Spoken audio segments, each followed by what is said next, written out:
You're listening to The Arms Room on the Vets on Media Network.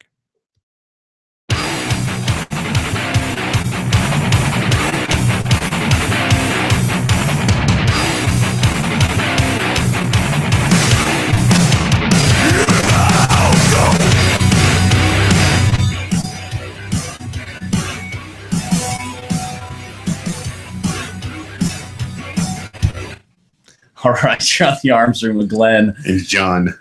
Mason, that was an okay cutout, I guess. That was okay. It was fair. It was all right. So, welcome to The Arms Room, Cowtown Studio, brought to you by Cowtown Range. Yay. And, of course, AR 500 Armor. AR 500 Armor. Check out ar500armor.com. Lots of cool new stuff, always. They always have something cool. Yes, they do. And you know what? Have you seen some of the crazy stuff they're doing on their YouTube channel? Mm-hmm. Like some of the testing that they do on that armor. They just did one with 22-250 because they had a whole bunch of people watching their tests that they were doing with 308s and 5.56 and all that, and they were like, oh, that's not strong enough. 22-250 is so fast it'll zip right through your armor. So they're like, all right, so they shot the new 3 Plus with 22-250, stopped it cold. Well, of course they did. I mean, that 3 Plus stops everything cold. Mm-hmm. So if you're not a believer, go check out their videos, and they've got some incredible testing footage. It's pretty cool stuff. So veterans action shooting matches tonight. I'm excited. I'm super excited, man. We've got we're gonna be doing 1,000 rounds through our mutant.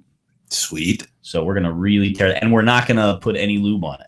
Ooh. So far we lubed it initially. We put 500 rounds through it, no problems. We're gonna see if it'll get through the full 1,000 tonight with no lube. That would be 1,500 with no lube. His AK should be lubed with tears and blood of enemy. Yeah, pretty much.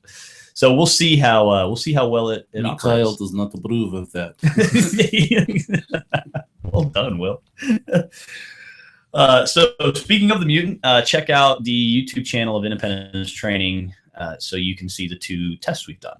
And I was kind of sort of telling you this in the beginning, and then Will rudely interrupted us by calling me. It happened because he was lost, standing in front of the front door. He was lost. But anyways, the first video we talked about last week, the second video we did last week, and we tested accuracy, and I was really impressed. Good. With 7.62 by 3.9, nothing special. We shot 12 different types of ammo. It's all like Golden Bear, Silver Bear, Tula, Red Army, Wolf. We had one American Eagle in there, and you know what? The American Eagle, 20 rounds of American Eagle, is $18 for 7.62 by 3.9. Right, which is like 3 times the price of anything else. Yeah, it's brass, which is kind of cool. You reload it, but it was not $18 worth of accuracy. I'll tell you, the most accurate ammunition that we fired so far, Wolf Classic. Wolf Classic was 3/4 of an inch at 50, which is only 1.5 inches at 100, and that is under what I would expect that ammunition to do. So I don't know if it's the rifle, I don't know if it's the ammo, but we pretty consistently saw with a lot of ammo types through the mutant, we saw 1 inch to 1.5 inches at 50.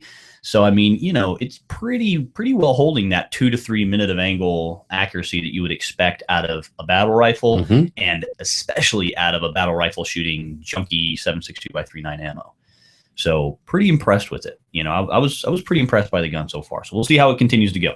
We're gonna shoot that thing tonight. The next test will be the 3rd accuracy test that will be done in low light, and we're going to see if that continues, if that trend of accuracy continues. So if you watch the last video, we put all the group sizes up. You get to see, all the different stuff. So it's pretty rad. I'm going to put in a shameless plug here. Go for it. For our IFAC Lifesaver class. More and more, I hear about people who some kind of emergency happened to them and they didn't know what to do. So, Independence Training's got our IFAC Lifesaver class coming up in Arizona, Prescott, Arizona, June 20th. So here in just a couple of weeks. Come take the class. If you think you know everything in the class, come take it. And if you did know everything, we'll give you your money back. Yep. Come take the class. I almost guarantee that you will learn something. I don't care if you're a paramedic, if you're a nurse, if you're a doctor, you will learn something from this class. Some of our most common students we see in these classes are paramedics, nurses, doctors, medics, of all kinds, because this is dirt medicine. This is a different type of medicine than what they're not clinical. Seeing. So come check it out. If you are like, but I'm not in Arizona, I'm not even close to Arizona, great.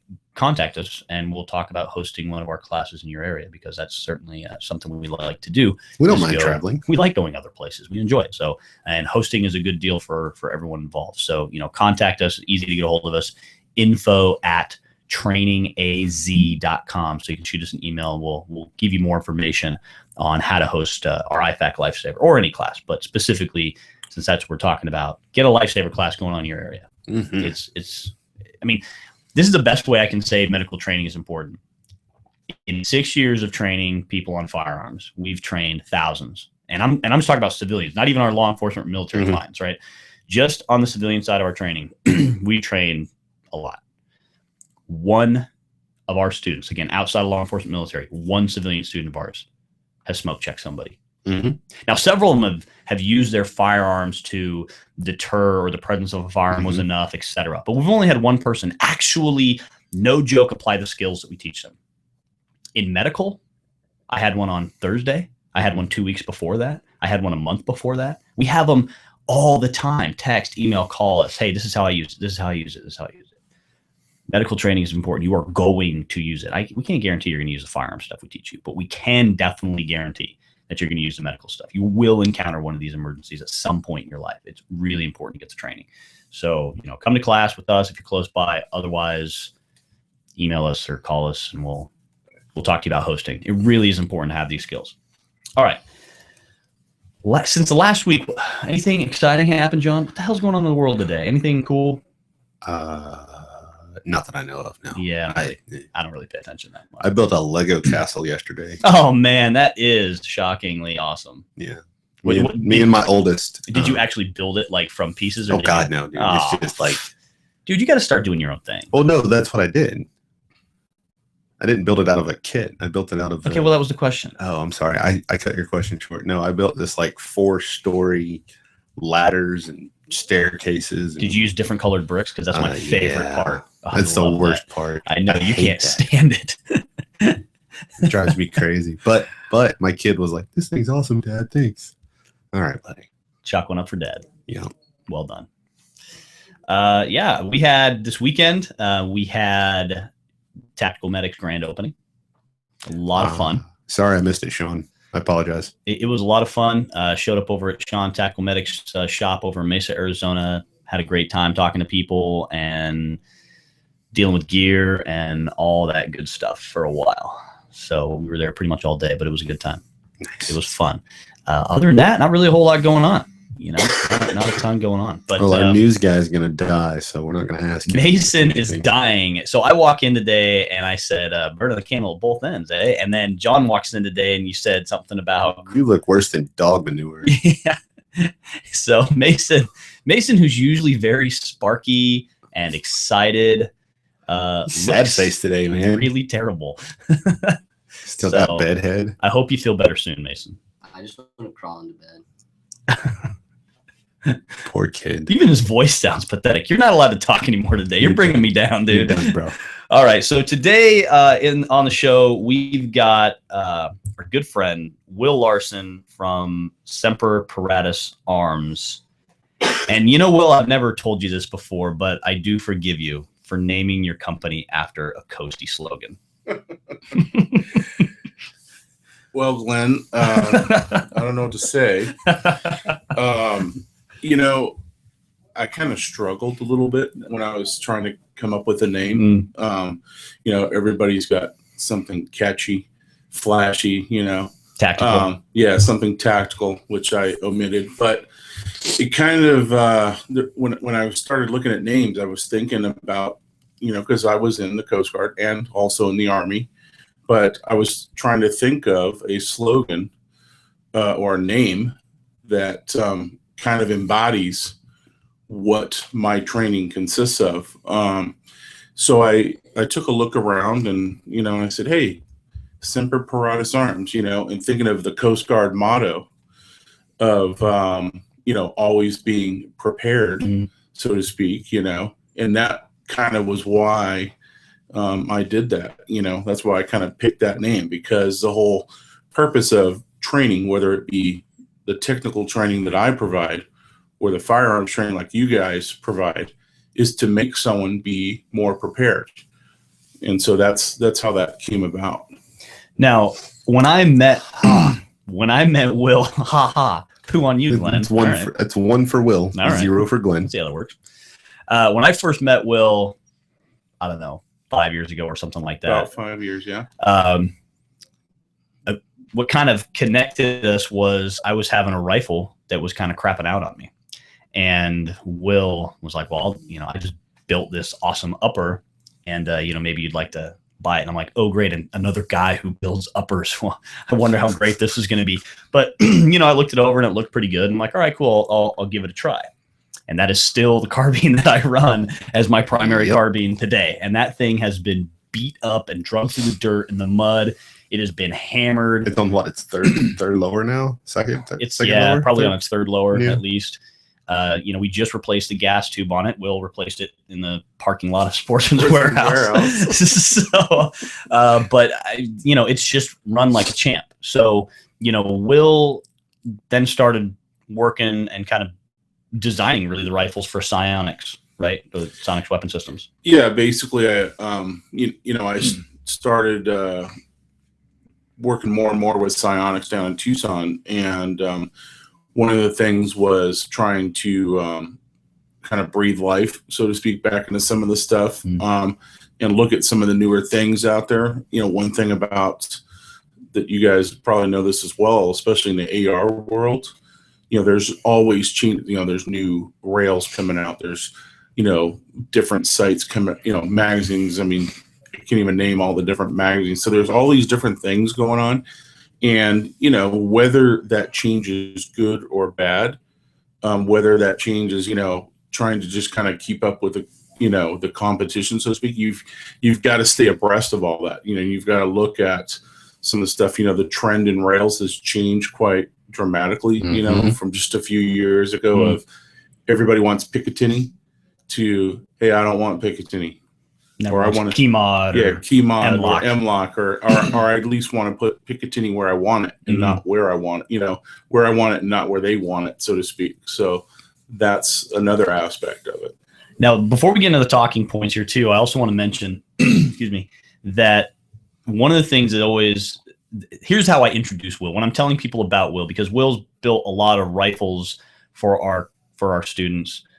He built a lot of rifles for my friends and always does a great job. And so when people ask about like, well, kind of what is this guy? Who is he as a builder? I go, look, when I was a baby, all right, Will was building ARs. You know what I mean? Like that's how long Will's been at this. When I was a child, like in my underoos eating, Fruit Loops, Will was building on the M16 platform, and so he really has just a ton of experience with the platform. And that's really like, there's so many builders and so many people out there today who are slapping these things together at their kitchen table that when oftentimes people hear about, oh, another guy building an upper or, and we certainly see it in training where it's like, oh, so-and-so, this is one of the things we're going to talk about today, but it's like, oh, I know someone, he was a Marine Corps armorer, and so he built this upper for me or whatever. And you're like, that's great. What's he really know about it? And so, Will's spent his entire life almost doing this.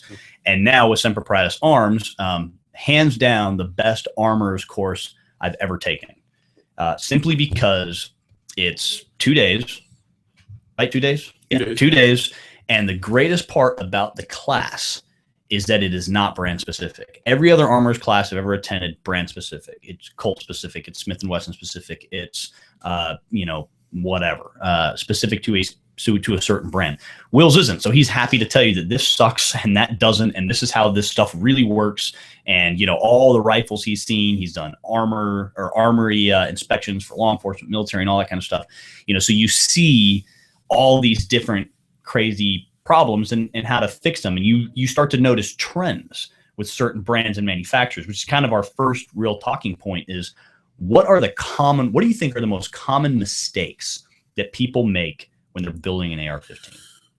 Well, we have to look at that and we have to differentiate or separate the two. The common mistakes manufacturers make, and then the common mistakes that people, you and I, going out to select components make. So start with manufacturers. So on the manufacturing side of house, let's step back into the Wayback Time Machine here for a minute. Into the Colt carbine, the Colt rifle and everything has, we think of, carbine, M4 carbine is a household word, but it wasn't only 20 short years ago, really, that the M4 carbine came into its own and started becoming a standard issue rifle. Initially, as it started to develop and started to be issued, it was only going to be, and it was, special operations personnel, 82nd Airborne, things like that. And then it kind of stayed that way for numerous years until after 9/11. We started getting involved in Iraq, then Afghanistan, or I should say Afghanistan, then Iraq. So all of a sudden, everything changed. Everything shifted to everybody's wanting the smaller M4 carbine to operate with. So part of all of that is, there is a standard for how to build a gun, so to speak, an M4 carbine or an M16 series rifle. And that standard is set forth in what's referred to, and you'll see mention of it on the internet, the TDP, or technical data package. That technical data package is a very detailed document. The only people that have access to the technical data package are government contract suppliers. So Colt, obviously, they developed it. FN now, because FN is making all of the U.S. military M16s and M4 carbines. That's been that way for about 2.5 years, I think now. If you don't have access to the TDP, what are you doing? You're doing what our friends in China do. You reverse engineer stuff. So when you reverse engineer, you don't always get the correct stuff, because again, you have to assume that you're taking into account tolerances, all these different things. So if you base it off of 1 or 2 versions of something, how do you know that those 1 or 2 versions were correct, so to speak? So so there's a lot involved there. So in the manufacturing side of the house, if you don't have access to that documentation, you're doing the best you can to substitute, certain components. Is this the right barrel steel? Well, we know some of that information is open source, but there's things out there like testing protocols. The testing it has to go through, the testing of the bolt carrier, the testing. So there's a lot of things involved there. And when you start to look at it and you start to figure out what it costs to do these tests, unless you're doing them in big quantities, some of that stuff gets to be expensive. For example, the high pressure magnetic particle inspection test. There's a lot of places throughout the country that won't or can't do that test. So does that mean, are you actually getting an HP MPI tested component, again, as per the TDP? So those are things that people have to look at. One of the things that I see in the manufacturing side of the house, one of the bigger issues I see, let's be real here. Is there, does it matter if you have cool looking, Magpul, flat, dark earth furniture on your gun? It does the job. It does the job, right? Whoa. As long as it all matches, I don't give a crap what color. Right. As long as the lipstick and the person's shoes match, exactly. Fine, right? But so the reason I bring that up is because, the reality is those things are all eye candy. The heart of the gun being the barrel and the bolt carrier, those are like the 2 most important things there. If those things fail you at any point in time, the gun becomes worthless. And so people focus a lot on the whole furniture aspect and things. And, my thing is focus on the gun. That is the thing. Does it actually run? And so you'll start to see the problems with what I see is, hey, it looks really cool, but let's look under the surface. Is the chamber in spec? People take for granted, oh yeah, look, it's marked 5.56. I can't tell you how many out of spec chambers I've seen. Well, I think you spent some time from stories I've heard from you, when you were doing some time overseas, and I think you spent a lot of time with a very certain companies reaming out 223 chambers to be 5.56 because the organization was shooting 5.56 and it just freaking jam-o-matic. That is correct. And so basically, I spent a better part of 6 years in Iraq and Afghanistan as a contractor. Most of that time, about 75% of it, was doing armor stuff. I did a lot of different things over there. But one particular contract I was on in Baghdad with a company called Triple Canopy, we had 500 Bushmaster M4 clones that were issued out to our expatriate personnel. And we started to see an issue as guys started shooting them more and more. The weapons were malfunctioning. And I said, hey, this can't be right. You know, there's something going on here. Guys are lubing the guns. Guys are doing the basic maintenance. We should not be experiencing this. So I started delving a little bit deeper into it and looking past the surface. And I find out, hey, we've got chambers in these guns that aren't up to spec. And one of the ways I found out was initially how I determined it was a chamber issue was guys were having extraction problems. A tight chamber is going to show itself in the form of failing to extract. Then we started to see, because we were shooting a lot, I mean, everything we shot was 5.56. It was either military issue M855 that we were purchasing, some of it from the U.S., some of it from Serbia in the name of Prvi Partizan. And so we started experiencing blown primers. My first thought is, hey, okay, blown primer. Hey, is this ammo, you know, it's sitting out in the Conex where it's 150 degrees? Is this the problem? No, you know, because some of the other guns that we had that were not the Bushmasters did not exhibit this problem. And so I actually built 2 test uppers with barrels from different manufacturers and started doing some testing. And then I did a 3-day comprehensive test. And I said, hey, this is a gun problem. And so we then purchased some reaming tools from a company up in Michigan, and would take one of the weapons that I knew, hey, this one's malfunctioning, this one's having a high rate of extraction problem, et cetera, reamed it, and the malfunctions dramatically dropped. And so as you put that reamer in there, and the reamer doesn't lie, you know, that phrase, you know, where people say, oh, that doesn't lie. Well, hey, the reamer doesn't lie. When you pour cutting oil in the chamber, and metal shavings start coming out, and you put the reamer in there, and you start twisting it, and you start hearing that little screeching noise, and you pull it out, and you see it. That tells you what you need to know right there. That was just one of the problems that these guns had. I mean, they had a slew of different little issues, and it was all just minor stuff. But when you take, you know, 20 minor things, it becomes one big major thing. And so that was one of our things there. So on the manufacturing side of the house, it's you know, some companies are in the opinion that yeah, you know, staking that castle nut end plate, it's not that big of a deal. They don't ever come loose. Yeah, I'll attest that they do come loose. Right. And again, there's a reason why it's done. And you know, it's hard for some companies, you know, if a company hasn't you know, if a company doesn't have people there who've maybe been in combat or been in or you don't even have to be in combat. You just someone who's put a lot of rounds through a gun in less than optimal conditions. You know, the thing is too is, you know, people have to, you know, these companies need to look at, you know, they say, well, you know, hey, our guns work pretty good, you know, they work good enough, but you know, let's look at it. Good enough.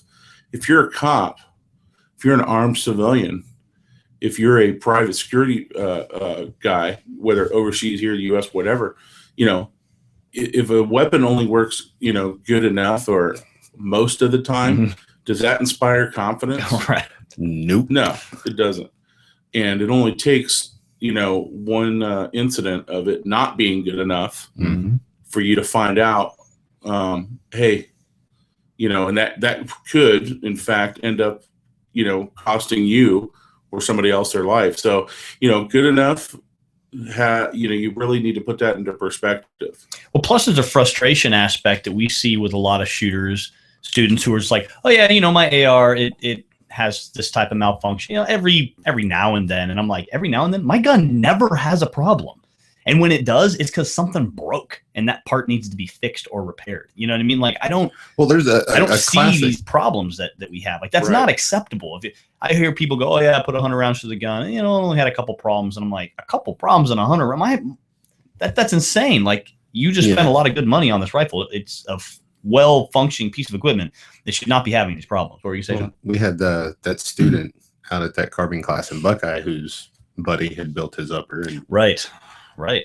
class started out and he was doing all right for about the first 20, 30 minutes. Yeah. And then by lunchtime, we basically were like, look, man, we're going to loan you this rifle. Which was a Psionics. Which was the Psionics Patrol Zero.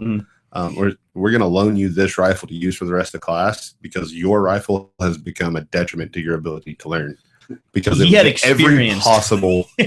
every possible malfunction and failure that an AR can experience. Well, lunch. Well, here's a Fox News, breaking news announcement here. Yeah. I see it all the time. Yeah. And I've seen it in every carbine course that I've been to. Yep. The class that me and Glenn did together, the patrol rifle course. I've seen it in 2 Magpul Dynamics courses that I was at, as well as some of the other shooting courses where I've been to, where you start to see guys' weapons failing in a training class. And some of these guns were issued weapons, police department, etc. So that should scare somebody. If you're carrying that gun, that should concern you. If it doesn't, you might be in the wrong occupation, or you maybe need to go look at getting another weapon. I don't know. It is a very scary thought. Well, before we take our first break, I'll say one more thing, and that is that in all of our handgun classes, I never bring extra handguns to loan to students. Sometimes the basic classes will bring a couple of handguns so that maybe someone can try it out if they're not really a big handgun person. But to every single carbine class we teach, we have at least one extra. We have at least one extra carbine because you are going to see someone's rifle go down. Yep. Someone's rifle is going to go down.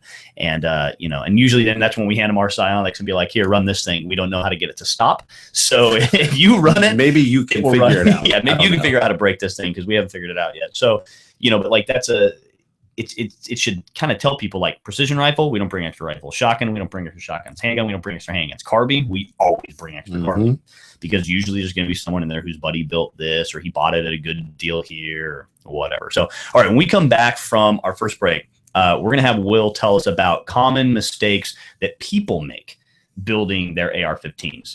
The top handful of mistakes that he sees the most when people are putting the AR-15s together. We'll be right back. You're listening to The Arms Room.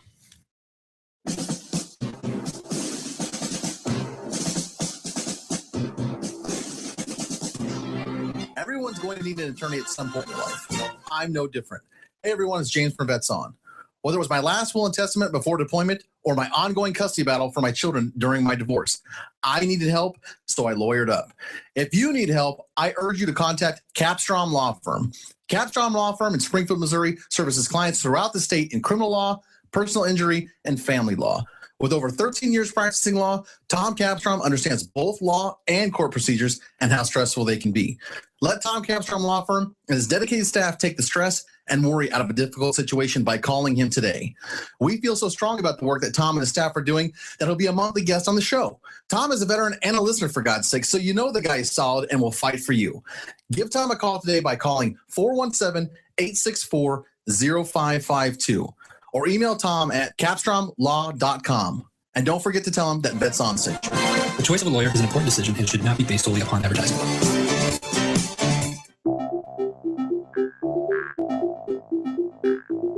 If you or someone you know is looking for a new job or career, you need to visit the pros.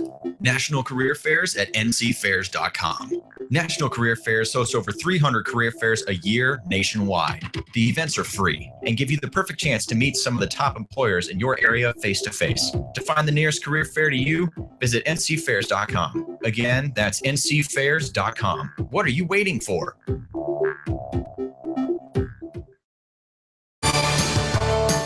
Veterans served us, now it's time we serve them. As a veteran of Afghanistan and Iraq, as well as a current military member deployed abroad, I would like to take a minute of your time to tell you about Patriot Hills of New York. Patriot Hills of New York is a nonprofit organization providing support to veterans and their families. They partner veterans in need with over 65 health and wellness organizations, community groups, as well as philanthropic foundations providing no or low-cost services. They've helped over 400 veterans through confidential referral services, assistance with veterans issues, employment placement, as well as educational opportunities. If you need assistance or just want to help veterans by donating your time or services, contact them at info@patriothills.org. Again, that's info@patriothills.org. Visit patriothillsofnewyork.com for more information about their services or how you can donate. Our veterans deserve no less. We can give it to them, and you can help.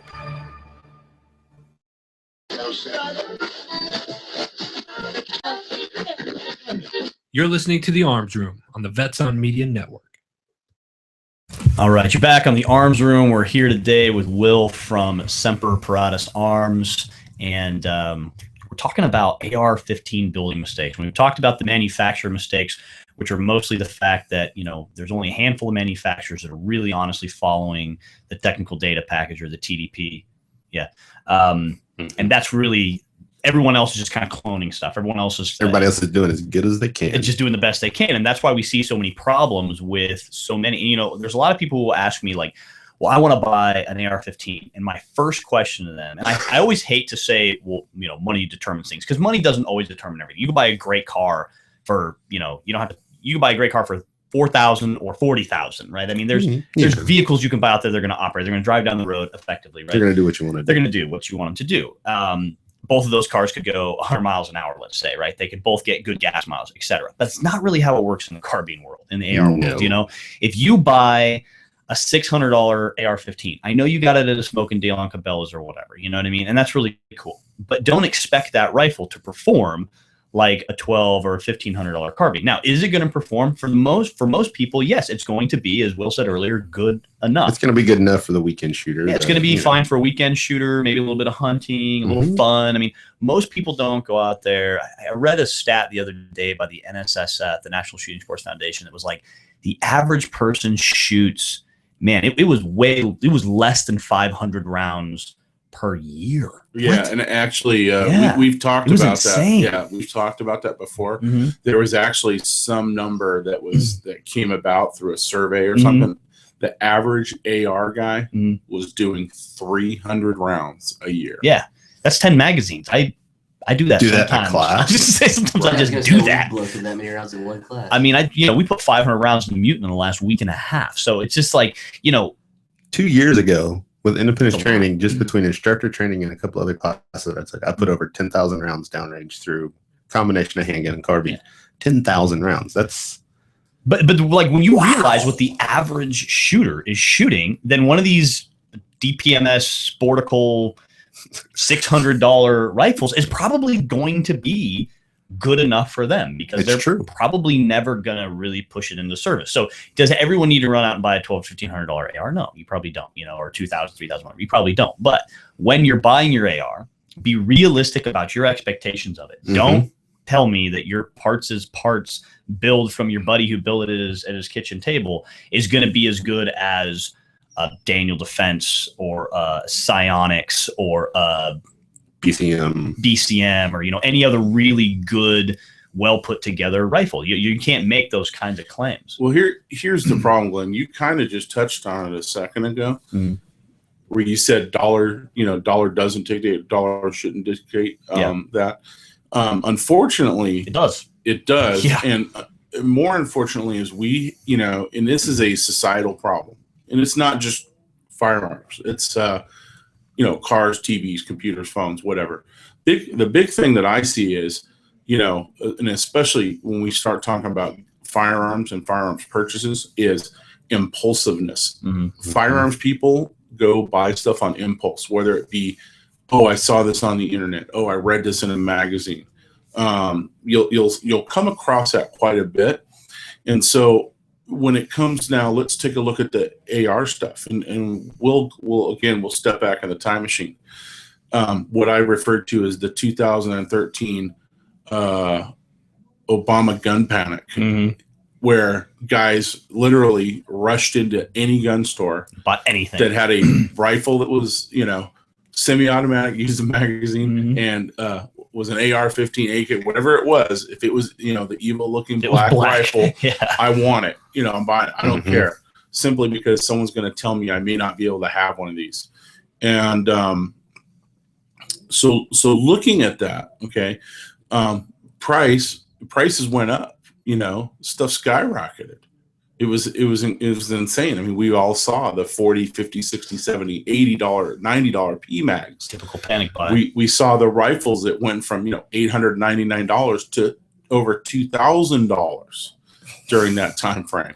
And so this is one of the problems that I see.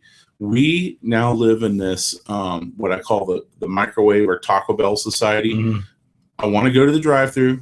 I want to place my order. I want my meal in 2 minutes. I want to be on the road or down the street so I can eat my meal.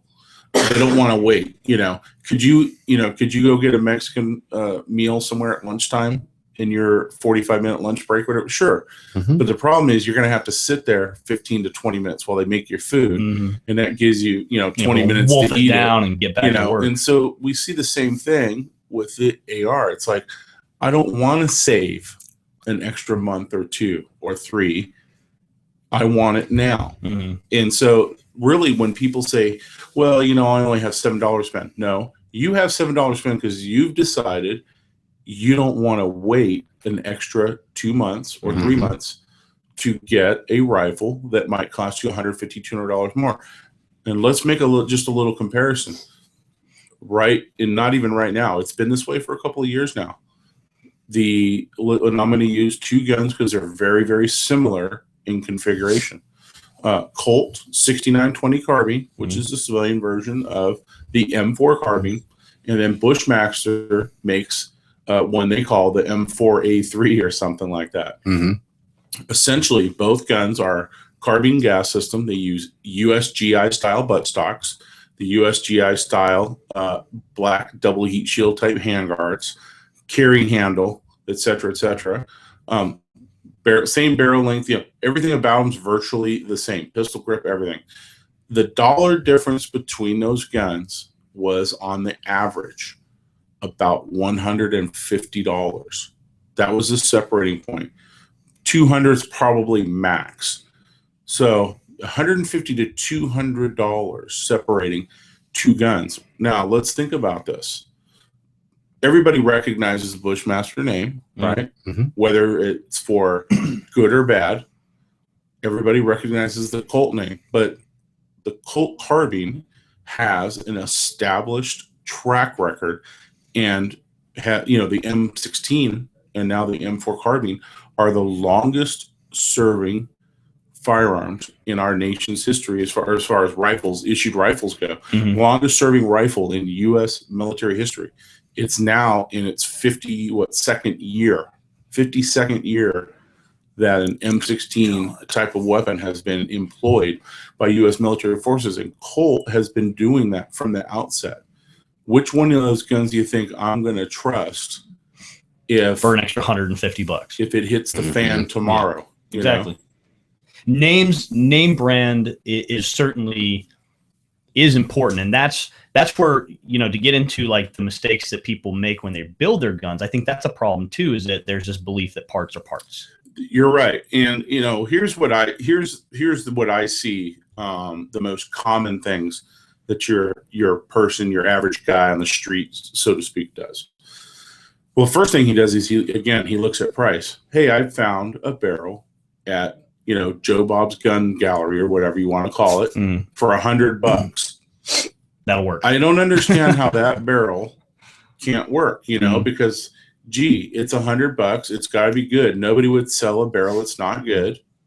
And I don't understand how a $200 Psionics barrel or a Bravo Company barrel or Colt. I don't understand how those barrels can be any better than this one at twice the price. Doesn't compute. So they buy that barrel. And then they apply that to everything. Hey, this bolt carrier group, it's on special right now at Big Rob's surplus online, and it's $79.95. There's no way you're telling me that this one over here for $159.95 is better. And so each component that they start piecing together is basically being bought solely on the dollar amount. Your average person doesn't know what to look for. So you end up with this culmination of weak parts. So like, correct. if you took a good gun and you put in a cheap bolt carrier group, it would probably run okay, right? Until a bolt broke. Until you had problems with the gun, or right? mud cracked.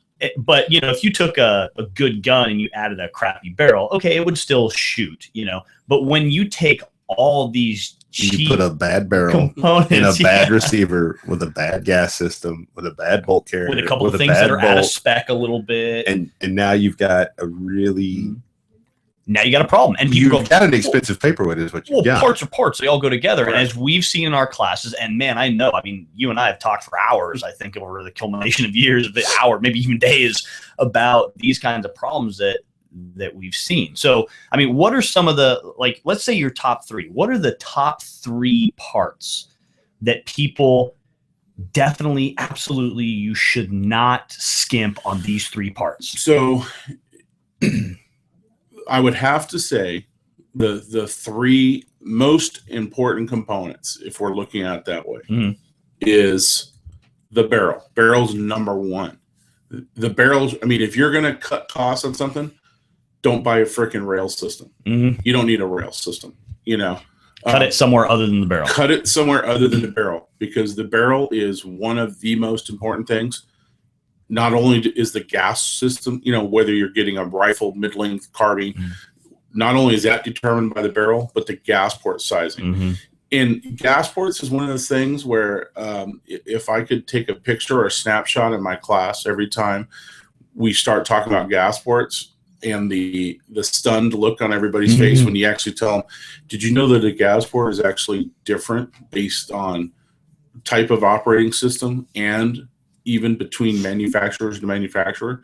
That blows people away. Some people have a massive gas ports just because they want to guarantee that operation by cutting the quality of their components. So barrel, absolute most important thing. Second thing is the bolt carrier group, because those two components work together. They interface with each other. If something on a bolt carrier group is going to break, it's going to be your bolt. So we've got to look at those two. I would say right after that would be the upper receiver, because, again, as you guys know, there's different kinds of upper receiver. We talk about flat top, which is predominantly what's out there now. That's what everybody is basing a build off of. But, having that fit between a barrel extension and the upper receiver. And hey, does my upper receiver actually have M4 feed ramps machined into them to mate up to my barrel that I just bought from, Joe Bob's shack or whatever? So those are probably the top three components. What's marked on the lower, let's be realistic, Whatever. plays zero, role in this whole thing.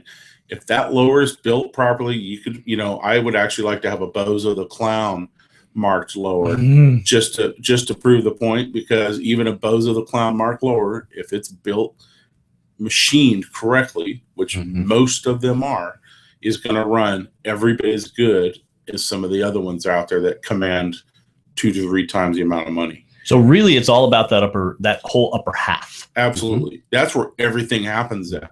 Your lower receiver is simply a vehicle or a carrier for that, but all the kaboom and all the bang happens up top. And those components are the most important part of the whole equation right there. And I think, something that I always tell people when we talk about the world of ARs is like, you have builders and you have manufacturers. Look for manufacturers. Look for a place that's building their own barrels. Psionics is a good example of that. Psionics makes their own barrels. And that's an important thing, is that, look, if you're buying from a manufacturer, you're going to buy parts from a manufacturer, and they are just buying their parts from some other manufacturer. It's like, dude, skip the middleman and just go to the other manufacturer. If you want that quote unquote brand of whatever, just go to the other manufacturer. But for me personally, when I'm buying components for an AR, I want to go with someone who makes their own stuff. So barrel, bolt carrier group, upper, those are the three things we're never going to skimp on. Those are the three things that you absolutely want to look at, because if you start playing with any of those three is where you're going to start to see the problem. Mhm. You know, whether if you have a barrel that has an incorrect barrel extension, one recent weapon that I looked at from a particular manufacturer, they used an incorrect barrel extension on there. It was actually a rifle barrel extension. It was put onto a carbine barrel, 16-inch barrel, and that then found its way into an upper receiver that had M4 feed ramps machined in there. M4 feed ramps, as you know from the class, are not compatible with a rifled barrel extension, and so you have that little groove there in rounds like to hang up in the feed ramps there when they chamber, and so that's a problem. So understanding, you know, what it is that makes a barrel, understand that a barrel is, you know, in reality, it's two parts. It's a barrel extension. Everything is got to be put together right. And then let's go to the bolt itself. Certain material aspects of the bolt, proper extractor, and proper steel.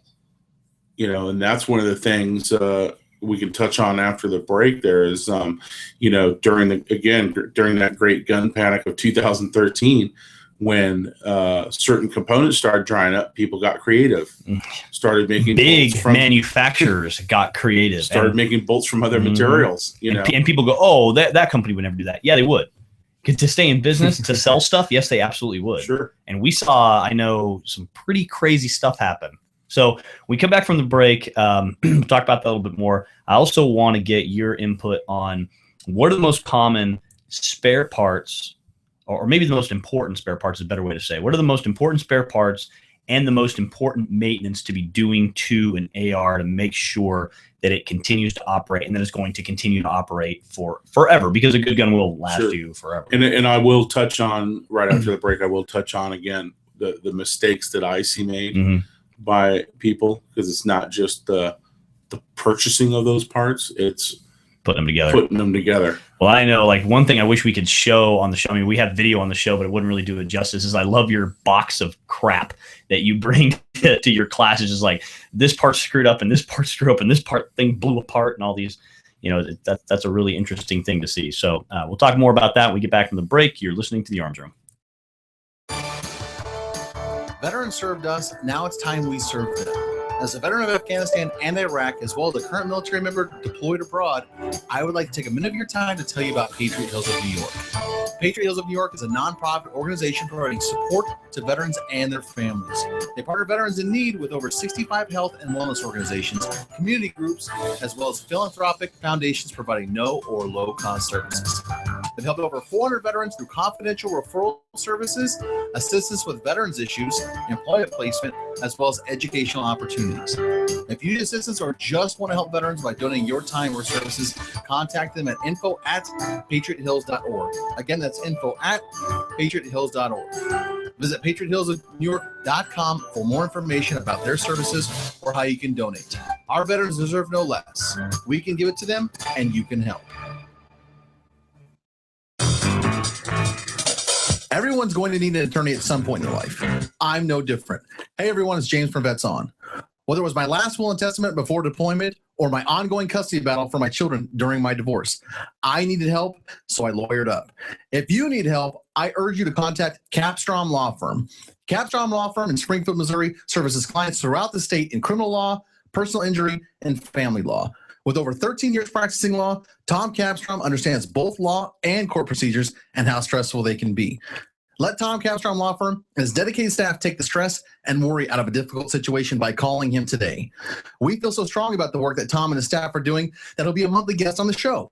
Tom is a veteran and a listener, for God's sake, so you know the guy is solid and will fight for you. Give Tom a call today by calling 417-864-0552. Or email Tom at capstromlaw.com. And don't forget to tell him that Vets On sent you. The choice of a lawyer is an important decision and should not be based solely upon advertising.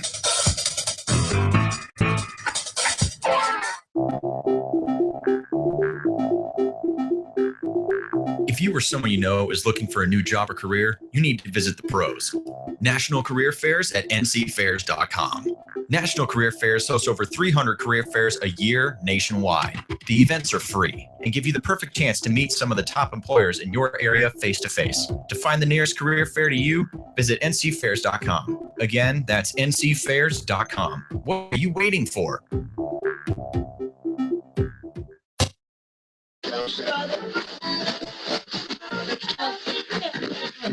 You're listening to The Arms Room on the Vets on Media Network. All right, we're back on the Arms Room, endlessly debating brand names during the during the break. Everybody's got that friend. Everyone's got that friend. All right, so Will, common mistakes that people make when they're putting the components together, and also like just a quick 30-second tidbit on what in the hell does mil-spec mean? All right, so let's talk about mil-spec real quick. Basically, what is mil-spec? Well, in order for a weapon to be certified as a mil-spec weapon, it means it has to have it has to be manufactured, first of all, by a mil-spec vendor, so to speak. So let's use FN as an example. Okay, if Stilson Arms starts making an M240 clone next week, okay, is that mil-spec because it looks like an M240 because it has similar characteristics? No. Because Glenn is not a certified, company that has had basically certification or been proven to be a mil-spec provider. So he's not making anything to a standard. It's just a 240. He's just slapping something together. Okay, so in order for something to be mil-spec, okay, not only does it have to be made in accordance with something, so like the TDP, and there is a TDP for all military issued weapons, but it also has to go through a QA/QC process. All the subcontractors, as a lot of people don't realize, Colt, FN, they don't make every single component. A lot of those components are subcontracted, so those vendors that supply those are certifying, yes, this component meets that standard that you've laid out for us in that document or in that purchase agreement. And so finally, that weapon has gone through a QA/QC process to ensure that it meets the minimum, and that's where people, mil-spec's about a minimum. It's a minimum, but it is a standard. Sure. And if you don't have a standard, then you leave the room, you leave up too much stuff to interpretation in there, and that's when, hey, do I really need to stake this cast nut and plate? It cost me, $5 for some guy to do that. No.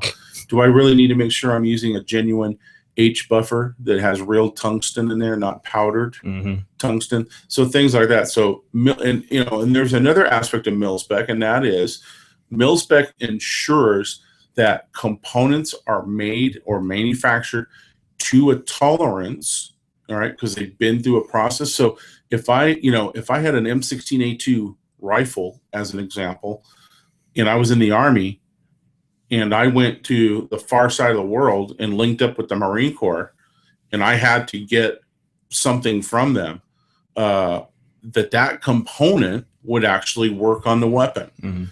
Or if I even switched uppers and lowers between two different weapons, that thing should function because it's been manufactured to a standard and to a certain specs. Right. So that's where, and so mil-spec, really what that is now is a lot of people are using it. It's a buzzword. Oh, it's mil-spec. Oh, it's mil-spec. And look, if you start looking at what the mil-spec is, or you look at, and again, we can compare it to an established company. I'll use just Colt as an example. If I know that a Colt bolt carrier group is made out of 8620 tool steel, Carpenter 158 steel for the bolt, that it's been shot peened, that it's been high pressure magnetic particle inspection and tested, and then I compare it to the company that's selling the so-called nickel boron mil-spec bolt carrier group, we can start looking right away. They're using 9310. Okay, that's not mil-spec. You'd like it to be, but it's not. Nickel boron. Okay, nickel boron is not a mil-spec approved coating. So again, it's not mil-spec. We don't do a high pressure test. We just do an MPI. Okay, so once again, it's not mil-spec. So when we start looking at what the standard is and we start doing that comparison, that's when you'll start to sort it. Things will start to sort themselves out. But your average person, again, doesn't know. They get suckered in by that mil-spec word. Right, because they get suckered in there. Probably what that manufacturer is trying to convey to you is, oh, look, it's mil-spec. I can take this and put it in. I can put it in these other things and it will work. It'll work, but not necessarily that it's made from the right components.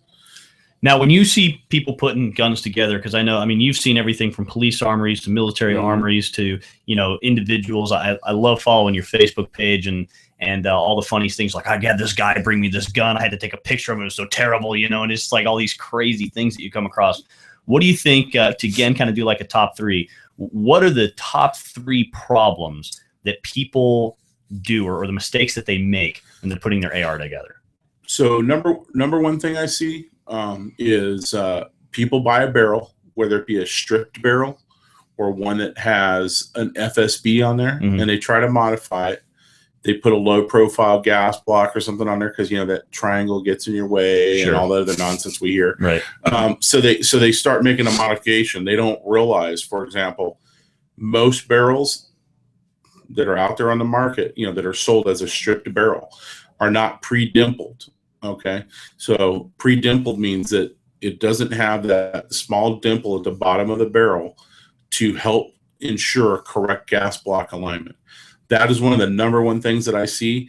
Your person looks at a barrel, they see that little shoulder area there, and they're thinking, right, oh, everything's got to be dressed, so I want that gas block pushed right up against there. So, okay, well, that's actually incorrect. Gas block actually has a standoff, and there's a reason for that, and I don't want to get into it too much here because it'll take too much time. Right. But there's a reason why there is a standoff there. Or they take their FSB and they remove it, and then they just slide a gas block on there and they crank it down. So what happens is the gas block is not aligned properly, and again, we have a hole in the barrel, the gas port, and the gas port usually ends up getting partially obscured. So now you have feeding and function issues. Now you have a gas problem. Basic gun is under-gassed, and the gun starts to short stroke and won't go through the cycle. So first and foremost, what I see is barrel stuff. The other thing that I see a lot of is, again, taking the, hey, I just bought random XYZ upper for $59, threw the barrel in there. So you'll see sometimes this issue with the feed ramps not being present, or they're not machined correctly, or the barrel extension doesn't meet into the upper receiver properly. So there's one that I'll see where people are throwing the incorrect components together. After that, I would probably have to say, because I mean, it's not very, with a bolt carrier group, you're not building anything, you're just throwing the parts together, and that's pretty easy. I would probably have to say one of the other things that I see is installation of the gas tube, because people, again, don't realize, hey, that thing does need to be aligned a certain way. And we saw that when we were testing it out there, or when we were doing the thing at Sportsman's, when we replaced that. Sometimes you have to tweak that gas tube a little bit. You want to make sure you have the alignment there so it's not actually stopping the movement of the bolt carrier group. And that's something we see a lot in our classes, is that the gas tube won't be properly aligned, and the bolt carrier group is literally whacked. So the gas key on the bolt carrier group is slamming into that gas tube. Absolutely. And that's stronger than the gas tube, so eventually it will just wear it flat. Wear it down. And then you start having lockup issues, and then you start having gas leakage, and then you got all kinds of problems. Right. And then after that, I would have to say, going into the lower receiver is improper assembly of the fire control group. People reversing springs, stuff like that. I saw one that was probably one of the worst ones I'd ever seen, and it was literally the hammer spring and the trigger spring were completely installed wrong. But yet, if I try really hard, I can make this thing fire. Right. And it's like, yeah. Shouldn't have to pull that hard. It should not, you shouldn't have a 50-pound trigger pull here, So how about spare parts? I mean, since those are kind of some of the more common problems that, we talked about manufacturer problems, we talked about people building their stuff. How about, because I know like for a while there, you were putting some spare parts kits together. I know we've sold several of them to our students, and basically they were just all the springs and detents and all that. I mean, I think that's all important to have, because you're just going to sometimes you just lose that stuff. Right. You're taking it apart, you're doing maintenance. But if you were to look at overall spare parts, like obviously, yeah, you should get a full spring and detent kit. That's great. Buy them from Will. I mean, you can contact him, he'll put one together for you. It's a good idea to have that stuff. But when you're looking at like spare parts that are going to wear out on the rifle, what are the handful of spare parts that everyone should definitely have? All right. So let's just remember, let's think about one thing. Every part of the gun, with a few exceptions, is going to wear at some point. Of course. Mhm. The barrel. After X amount of rounds, the barrel is going to finally give up the ghost, and it's going to be time to replace one. You will have gotten all of your money out of it, hopefully, at that point. Right. So upper and lower receiver are two items that are not something you're going to be regularly, changing out, hopefully. So let's look at take a look at your gun, sit there one night and look in front of you and say, okay, what wears out or what is subject to a lot of abuse? So first thing we want to look at, a gas tube. At some point in time, as Glenn discovered, and how many rounds did that gas tube have on there? Man, I would say probably 25,000 at least. That's a lot, Yeah, and that's a probably $10 part. Probably 20 to 25,000 that gas tube had through it. So that's a let's think about this. It's a $10 part that he's put that many rounds through. It was. I got my $10 worth. Yeah. So a gas tube's probably a good idea to have for the longevity. Looking into the future, so to speak. I would tell you a minimum. I would want a spare. I would want a spare bolt assembly. The reason being, especially if you're one of these guys that goes to carbine courses and stuff, if you break a bolt or something out there, and I've seen it happen, you will effectively end your participation in the carbine course, especially if you traveled out of state like I just do as well. Springs, any spring that you have, whether it be the buffer spring, the trigger spring, hammer spring, those kinds of springs where there's a lot of continuous stress and things happening, those are all replaceable items. Disconnector spring. The little springs for your detents, for your takedown pin, the reality is, unless you're messing with it, they're going to last forever, But hammer, trigger, disconnector spring, buffer spring, those ones are being constantly used and abused throughout the life of the gun. And at some point, they are going to need to be replaced. Gas rings. Gas rings is a big one. When we talk about that in the class, we show people how to test them. I've already replaced gas gas rings, and that's so easy. Right. That's incredibly And simple. and again, we're talking about Pennies. $3.50 for a Pennies set to of replace gas that thing. rings. So gas rings are something you want to have on hand. Another one we didn't touch on, extractor spring. Okay, because that's a easy replaceable item. We want to have an extractor spring on hand. Those are kinds of the things that I tell people at a minimum. Get a spare bolt. Have springs on hand. Buffers. Do you need 50 buffers? No, a buffer will last you, from now till eternity. Do you need, spare handguards? No, they don't, generally speaking, they don't break and get damaged.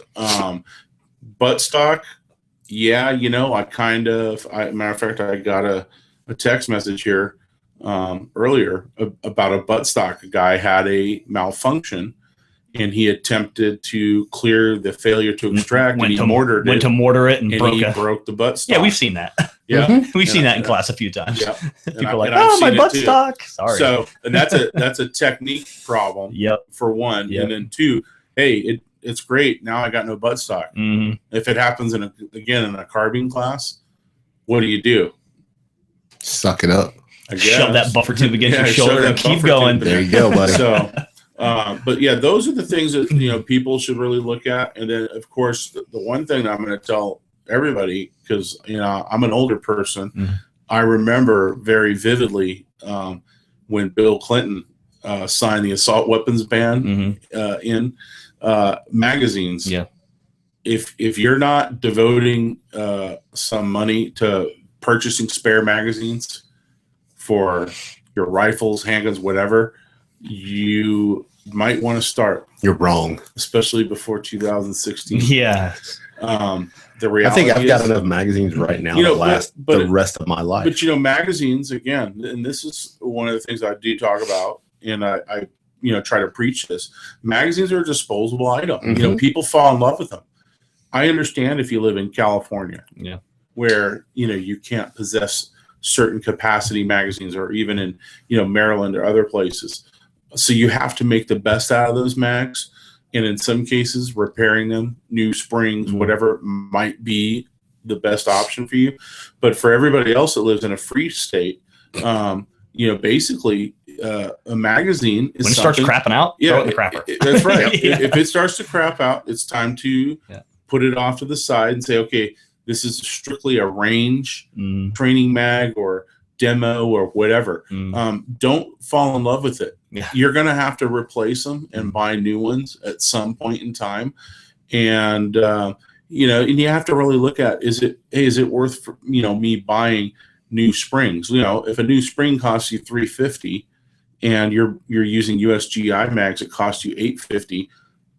I'm not entirely sure that it is that beneficial. You got to consider the damage to the body and all that kind of stuff. The Absolutely. feed lips are getting damaged. Yep. Like, dude, just buy a new mag. Right. And in some cases, it might make sense. Again, you have to really look at that. But magazines are an important thing, because no matter how good our gun is, Magazine's a weak link. if you don't have a magazine to put ammo in, you basically have a club. Because without that magazine, you have a single shot, bolt action rifle.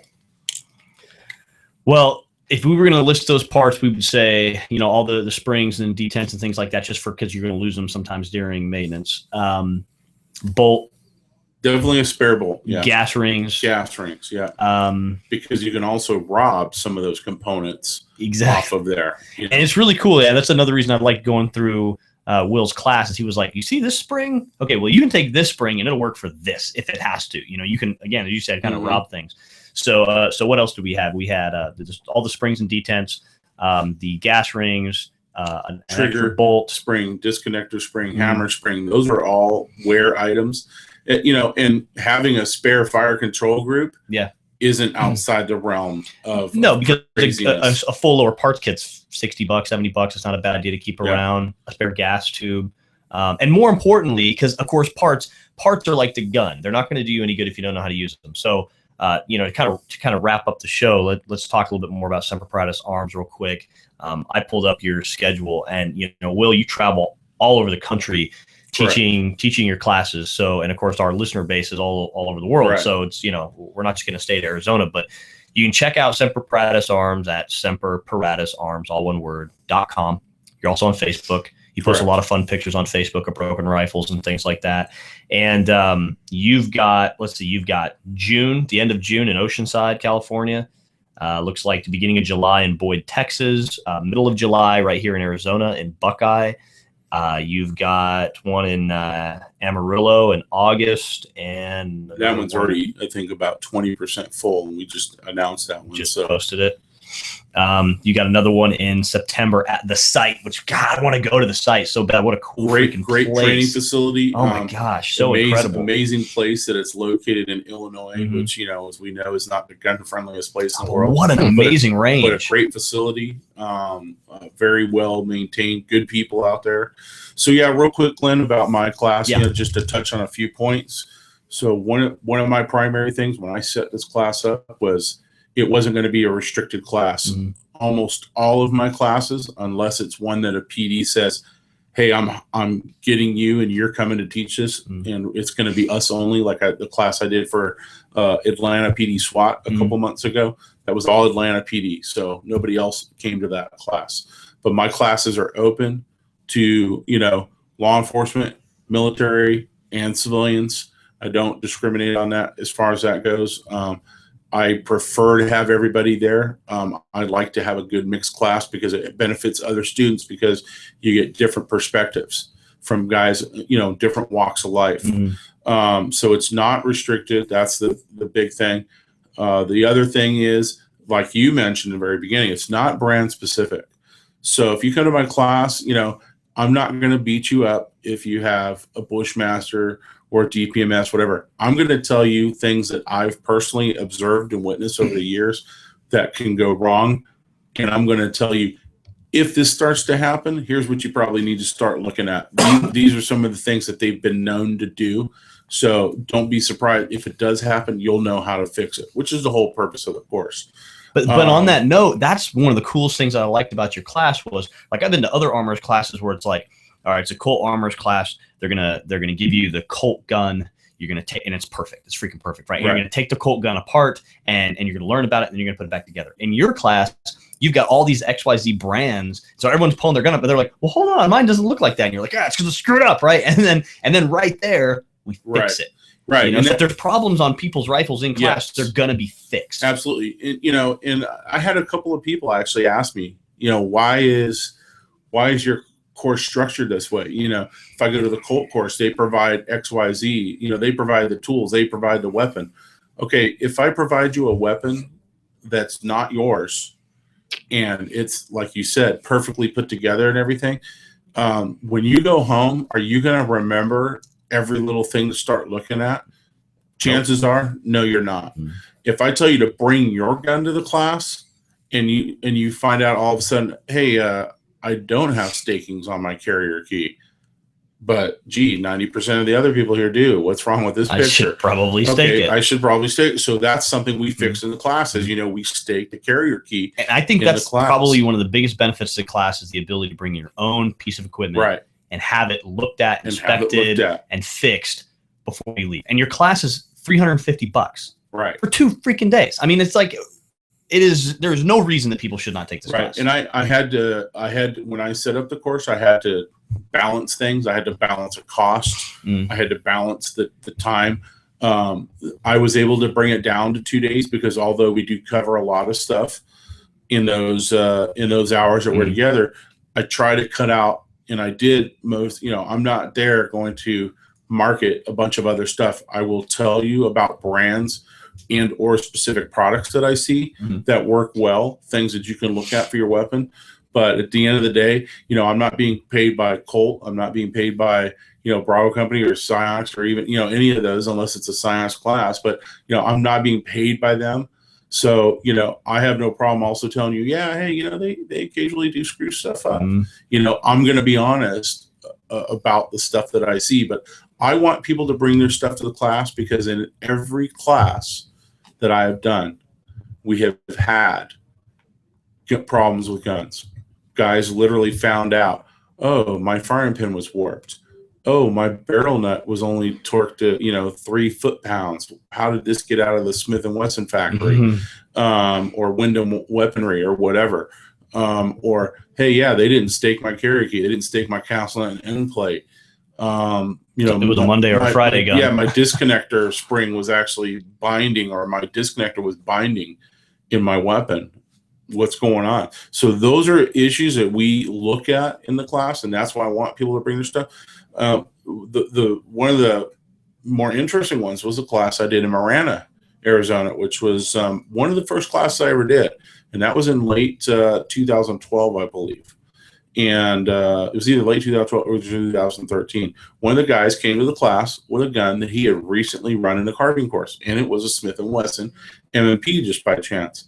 And as we were disassembling the weapon, he noticed something fell out of his lower receiver. He was like, hey, what the heck is this? And he picks it up and shows it to me.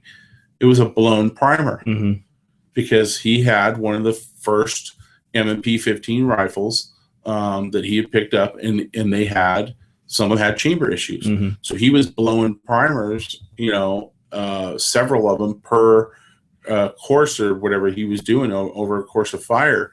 And if for those of you who experience this, primer gets in your fire control group. Fire control group and lodges itself under the front of the trigger. It really sucks. It stops the weapon dead in its tracks. And he discovered that in the lower. And I said, hey, you might want to take a look at that chamber.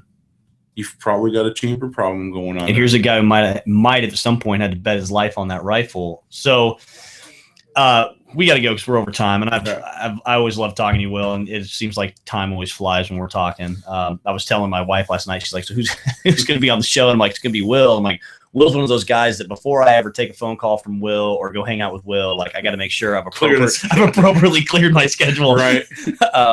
But I really appreciate you coming in, man. No, thank you. I appreciate it. Make sure you guys check out SemperParatusArms.com. Check him out on Facebook as well, Semper Paratus Arms. Will, again, has forgotten more than I'll probably ever know about the M4, M16 system. So fantastic for having you, man. Thanks for coming in and sharing your knowledge. I appreciate it. Thanks, Lennon. Appreciate it. And also, no, you're fine. Keep going. Okay.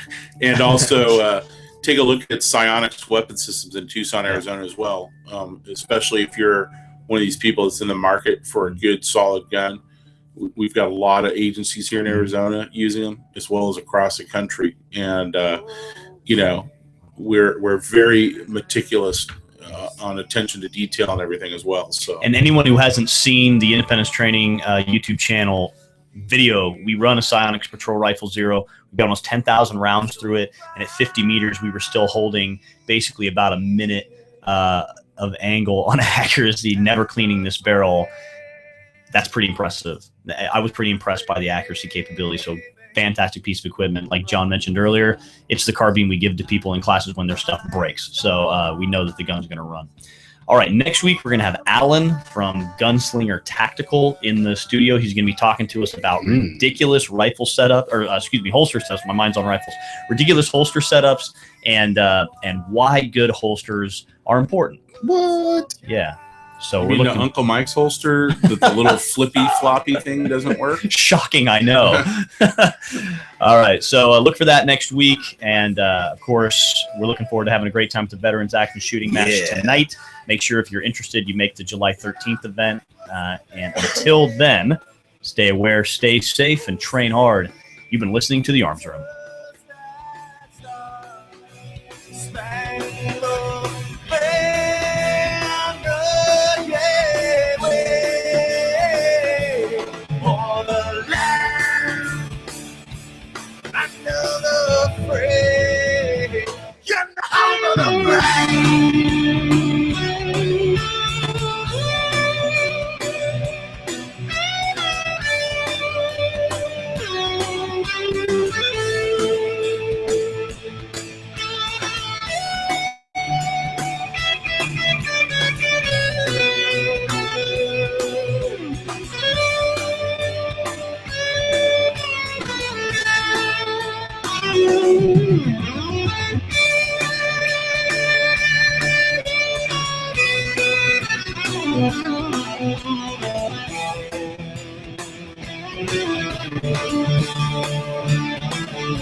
Yes, we are the brave. We'll fight you in name, the name of the brave. We are the U.S. of A. For those unaware, that flag is still there. It's up to the church to say, stand in the brave, the U.S. of A. Oh, say, just that star.